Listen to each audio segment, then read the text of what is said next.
Votre parcours de carême, chaque jour, proposé par Radio Maria et Catoglade. Bonjour à tous, aujourd'hui on se retrouve pour le dernier parcours sur le burn-out, la dernière intervention de Pascal Lafrogne qui va porter donc sur le burn-out, qui va nous expliquer, en quelque sorte qu'est-ce que c'est et comment s'en sortir et nous donner aussi un livre de référence. Chers abonnés de Catoglade, bonjour. Chers auditeurs de Radio Maria, bonjour. Nous nous voyons pour ce troisième volet de ce petit parcours Foi et médecine. Comment découvrir que Jésus regarde nos problèmes de santé et il nous aime dans notre problème de santé. Et même si ce n'est pas évident tout de suite comme ça au premier coup d'œil, eh bien oui, nous avons vraiment à découvrir qu'il y a une lumière que nous propose Jésus dans cette situation singulière. Alors, après avoir vu le syndrome dépressif les 2 derniers jours, eh bien, je vous propose aujourd'hui de voir le syndrome du burn-out, le syndrome d'épuisement. Et comme hier et avant-hier, eh bien, je vous rappelle la phrase qui éclaire un petit peu, c'est le petit enseignement, c'est la phrase que l'on trouve au chapitre 10 de Saint Luc, où au moment où il envoie les 72 disciples en mission, il leur dit « Et en toute ville où vous entrerez et où on vous accueillera, vous pourrez guérissez les malades et dites-leur, le royaume de Dieu est à vous. Il est tout proche de vous. » Voilà. Alors, le syndrome du burn-out ou syndrome d'épuisement, eh bien, il peut survenir dans un milieu professionnel, c'est celui qu'on connaît le plus fréquemment, mais il peut arriver dans le milieu associatif, il peut arriver dans le milieu bénévole, il peut arriver dans l'église, il peut arriver aussi dans la famille, dans le foyer. J'ai vu des mères de famille en syndrome d'épuisement. Alors épuisé, ça veut dire ce que ça veut dire. Épuisé, la dernière goutte du puits a été enlevée, il n'y a plus d'eau dans le puits. Il n'y a plus de batterie dans le téléphone, il n'y a plus d'essence dans le réservoir et le moteur s'éteint. Il n'y a plus rien. Et le plus fort, c'est que le patient, qu'est-ce qu'il veut? Eh bien, il veut remettre de l'essence, il veut recharger la batterie et il vient voir le docteur pour demander des vitamines. Et après, alors que le problème n'est pas de demander des vitamines pour ne plus être fatigué et pour rebondir et en faire encore plus, il est de comprendre pourquoi je suis dans cet état-là et de façon à cesser la source de mon mal-être. Alors cet épuisement se caractérise par des signes cliniques, c'est une maladie, il y a des signes cliniques, la fatigue est le signe principal de ce tableau. Il envahit toutes les facultés, facultés de concentration, de mémoire, de raisonnement. Le sommeil est atteint. Le cerveau tourne en permanence, une véritable toupie, même la nuit. Les patients décrivent qu'ils sentent leur cerveau fonctionner.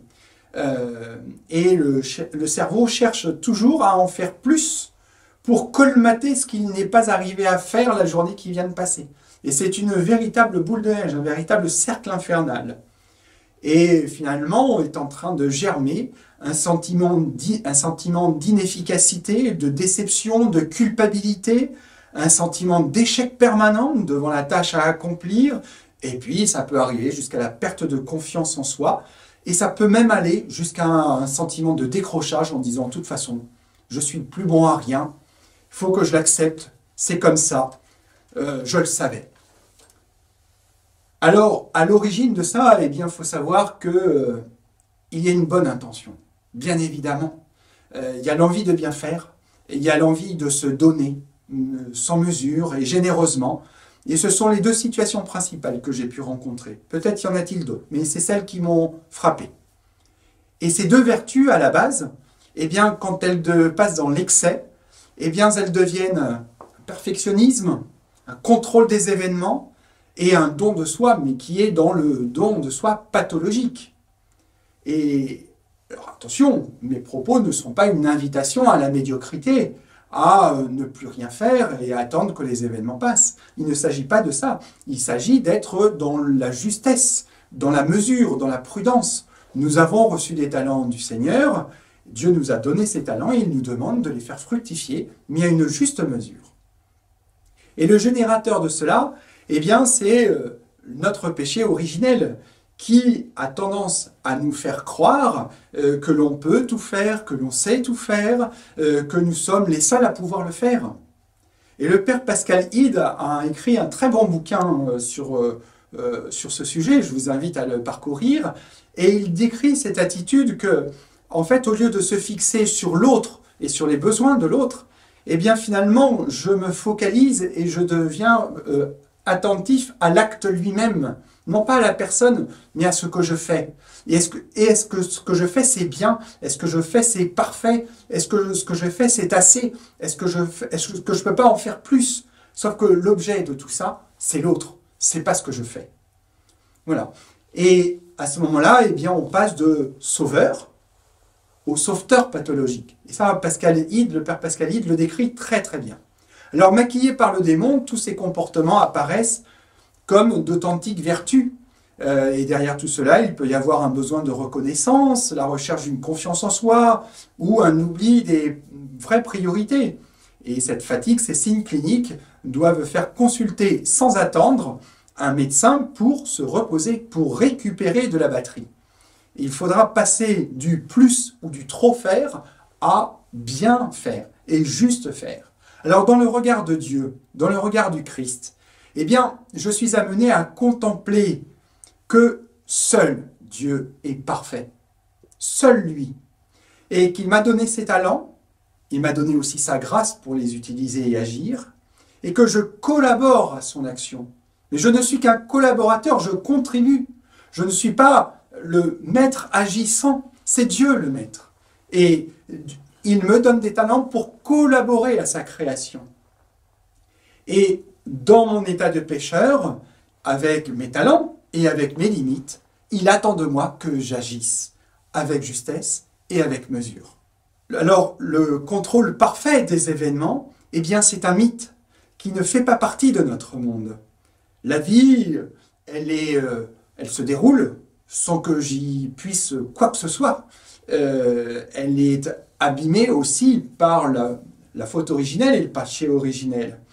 Et nous tâchons d'y participer du mieux que l'on peut avec ce que l'on a, avec docilité, avec humilité et dans la volonté du Père et de sa divine providence.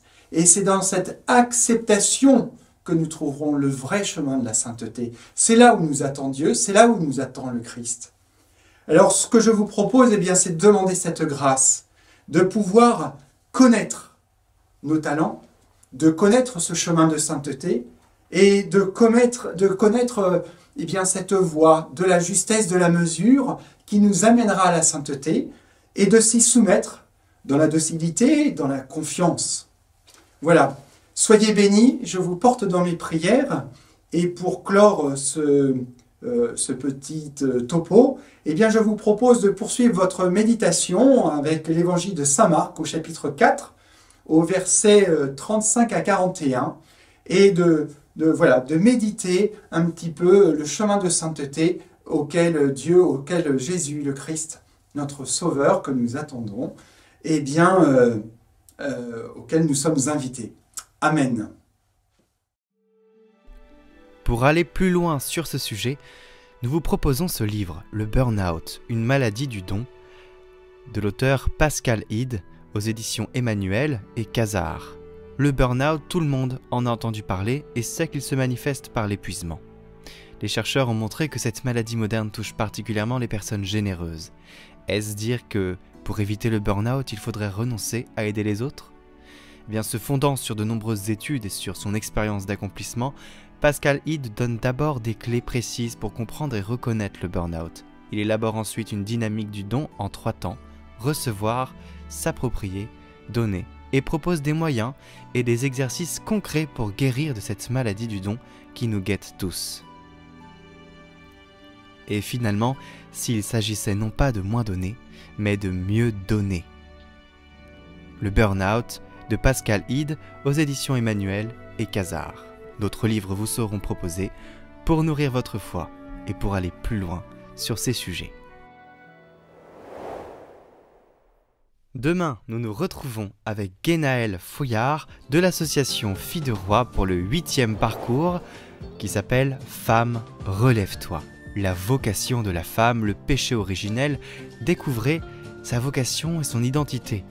Et pour ceux qui ne seraient pas des femmes, intéressez-vous-y aussi parce que on a besoin de connaître son prochain pour vivre en harmonie, je dirais. Alors je vous donne rendez-vous demain.